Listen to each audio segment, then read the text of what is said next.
নমস্কার বন্ধুরা, আমার রান্নাবান্না চ্যানেলে তোমাদের সকলকে স্বাগত জানাই। আজ আমি রুই মাছের একটি অপূর্ব স্বাদের রেসিপি বানাবো।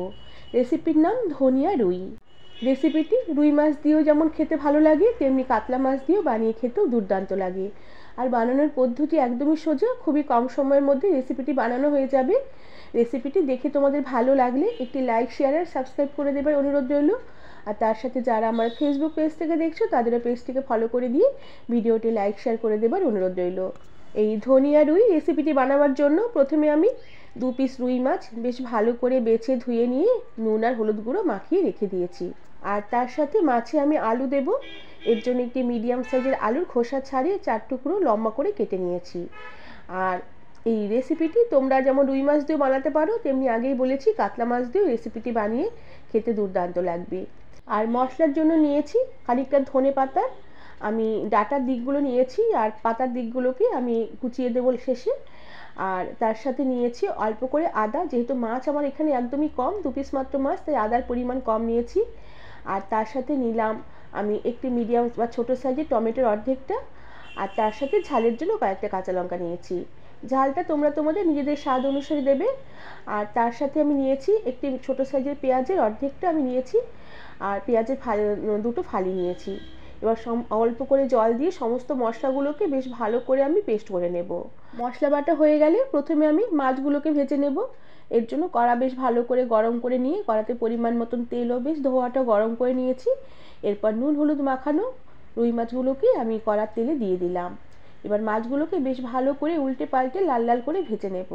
সমস্ত মাছগুলোকে বেশ ভালো করে লাল লাল করে ভাজা হয়ে গেলে মাছগুলোকে কড়া থেকে বেশ ভালো করে তেল থেকে উঠিয়ে রেখে দিই। ওই তেলেই আমি অল্প করে একটু জিরে ফোড়ন দিলাম। জিরেটাকে একটু ফোড়ন হতে দিলাম। জিরেটা সুন্দর একটু ভাজা হয়ে এলে, জিরে ভাজার সুন্দর একটা গন্ধ বেরোলে আমি যে আলুগুলোকে কেটে রেখেছিলাম, কেটে রাখা আলুগুলোকে কড়ার তেলে দিয়ে দিলাম। এবার আলুগুলোকে তেলের মধ্যে কিছুক্ষণ বেশ ভালো করে একটু নেড়ে চেড়ে নেবো আর লাল করে ভেজে নেব।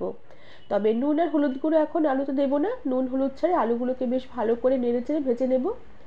আর কড়াতে বেশ অনেকটাই পরিমাণ তেল আছে, এতটা তেল রান্নায় লাগবে না, এর জন্য কিছুটা তেল আমি কড়া থেকে উঠিয়ে রেখে দিলাম। আর নাড়তে নাড়তে আলুগুলো বেশ সুন্দর লাল লাল করে ভাজা হয়ে গেছে। এবার আমি যে মশলা বেটে রেখেছিলাম সেই বাটা মশলা আমি এবার কড়াতে দিয়ে দিলাম। আর তার সাথে মশলার বাটি ধুয়ে সামান্য পরিমাণে একটু জল দিয়ে দিলাম। আর তার সাথে দিলাম পরিমাণ মতন ধনের গুঁড়ো আর পরিমাণ মতন লাল লঙ্কার গুঁড়ো আর পরিমাণ মতন হলুদ গুঁড়ো দিয়ে দিলাম। তবে জিরের গুঁড়ো দেবো না, কেননা ফোড়নে জিরে দিয়েছি, গোটা জিরে ফোড়নে দিয়েছি, তাই আলাদা করে আর জিরের গুঁড়ো দেবো না। আর নুনটা পরে দেবো। এবার সমস্ত মশলাগুলোকে বেশ ভালো করে নেড়েচেড়ে কষিয়ে নেব। তবে গুঁড়ো মশলাগুলো খুবই সামান্য পরিমাণে দিতে হবে, খুব একটা বেশি গুঁড়ো মশলা দেওয়া যাবে না। মশলার জল শুকিয়ে আসা অবধি মশলাগুলোকে বেশ ভালো করে নেড়েচেড়ে নেব। এর জন্য কড়ার গ্যাসের আঁচ কমিয়ে দিয়ে ঢাকা দিয়ে রেখে কিছুক্ষণ আমি রান্না হতে দিলাম। এতে মশলাগুলো যেমন সুন্দর কষানো হবে, আলুগুলো বেশ ভালোভাবে তাড়াতাড়ি সেদ্ধ হয়ে যাবে। কিছুক্ষণ এভাবে ঢাকা দিয়ে রেখে রান্না করে নেবার পর ঢাকনা খুলে দিয়ে বেশ ভালো করে নেড়েচেড়ে সমস্ত মশলাগুলোকে আমি সুন্দরভাবে কষিয়ে নিয়েছি। মশলা থেকে তেল খুব সুন্দর তেল ছাড়তে শুরু করেছে। এবার ঝোলের জন্য পরিমাণ মতন উষ্ণ গরম জল দিয়ে দিলাম। আর জলের পরিমাণটা একটু বেশি দিলাম, কেননা আলুগুলো একটু মোটা মোটা করে কেটেছি, তাই আলুগুলো সেদ্ধ হতে একটু সময় লাগবে, তাই জলটা একটু বেশি দিলাম। এরপর স্বাদ অনুযায়ী পরিমাণ মতো নুন দিয়ে দিলাম। এবার সব কিছু বেশ ভালো করে নেড়েচেড়ে মিশিয়ে নিয়ে ঝোলটাকে আমি কিছুক্ষণ ফুটতে দেব। ঝোলটা বেশ ভালোভাবে কিছুক্ষণ ফুটে উঠলে ভেজে রাখা মাছগুলোকে ঝোলে দিয়ে দেব। মাছগুলোকে ঝোলে দিয়ে বেশ ভালো করে উল্টে পাল্টে নেড়েচেড়ে নিয়ে গ্যাসের আঁচ একদম কমিয়ে দিয়ে ঢাকা দিয়ে রেখে লো আছে কিছুক্ষণ মাছগুলোকে আলুগুলোকে একসাথে রান্না হতে দেব। এতে মাছের ঝোলটা যেমন তাড়াতাড়ি ফুটে উঠবে আর আলু মাছ খুব সুন্দর নরম হয়ে যাবে আর তাড়াতাড়ি একটু মজেও আসবে। কিছুক্ষণ এভাবে ঢাকা দিয়ে রেখে রান্না করে নিয়েছি। দেখো আলু খুব সুন্দর সেদ্ধ হয়ে গেছে আর মাছও খুব সুন্দর অনেকটাই মজে এসেছে।